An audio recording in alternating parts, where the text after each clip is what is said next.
My name is Christina Tekovic, and I run a tutoring business out of the High Desert, California. A little bit about my background. I did ABA therapy with children with disabilities. So I did it with a registered behavior technician. I tutored for over 6 years for companies in my own company. I do pre-K all the way through college. I specialize in math and science, writing, and reading comprehension, although I do many other things too. I graduated with a degree in behavioral neuroscience, cum laude from California State University, San Bernardino in 2015. I also got my chemistry minor, and I was going to go become a doctor, but some unfortunate circumstances happened, so I ended up making this business instead. So I can basically, I like it one-on-one, and anything my students throw my way, I'm able to handle. The purpose of this video is to teach and to explain how to effectively communicate in higher education classrooms with adult learners. Also, it outlines some of the barriers to effective communication, ways to handle those barriers, and disputes, and how these factors can lead to student success or failure, whether you treat it in the right way.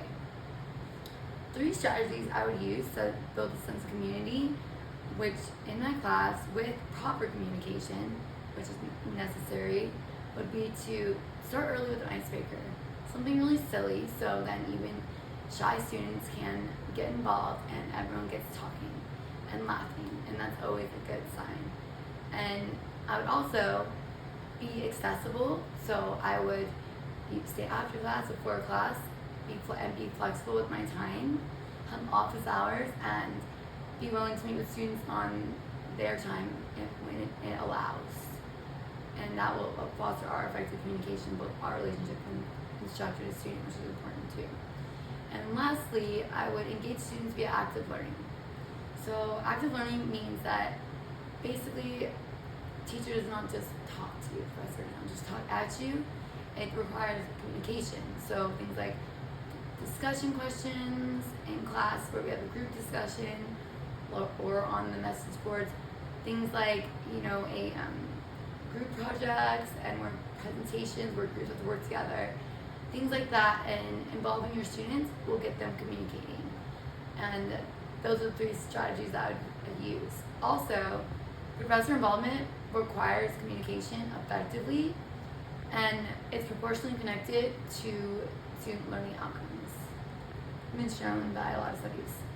So, of course, we have some barriers to having effective communication with our adult learners. Mostly are a lack of free time and personality differences.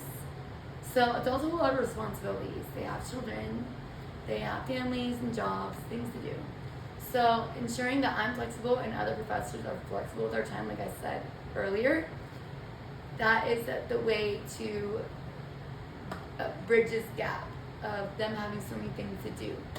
You making time out of your schedule that will work with them to go over those hurdles of communication barriers by them not being able to be present at the school with you all the time.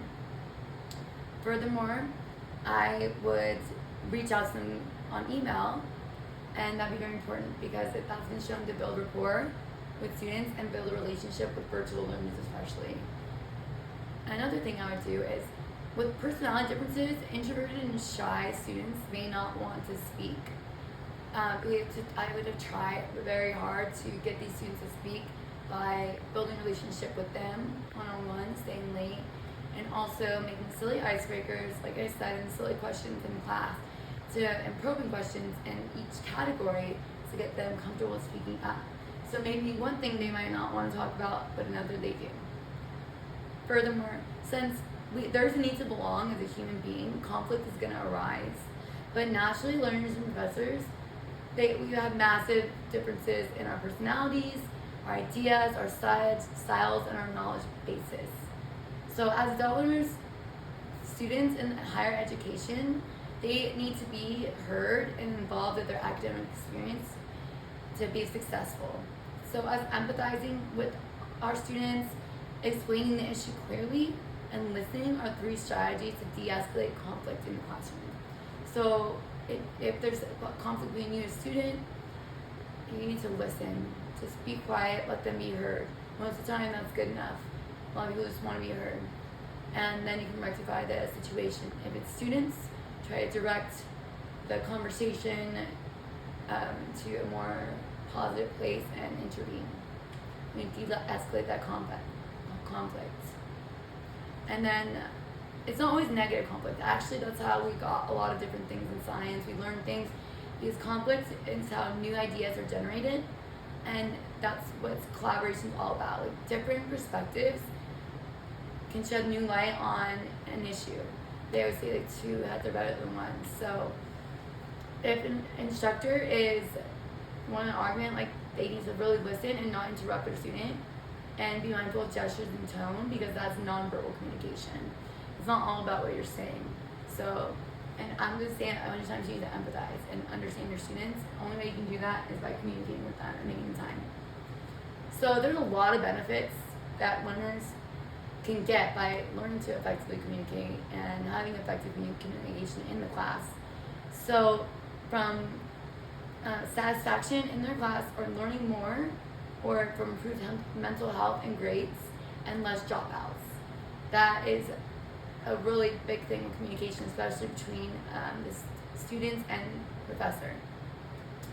Also, adult learners are responsible for their own participation. This may be new to them depending on where you teach. It could be community college, unlike in previous educational settings, and where the teacher was always talking at you.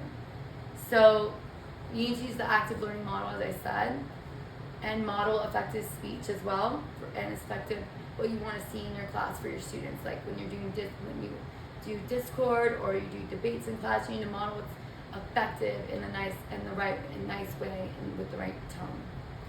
We as instructors, by putting the time to effectively communicate, are building a community of lifelong learners, which is what we strive to do.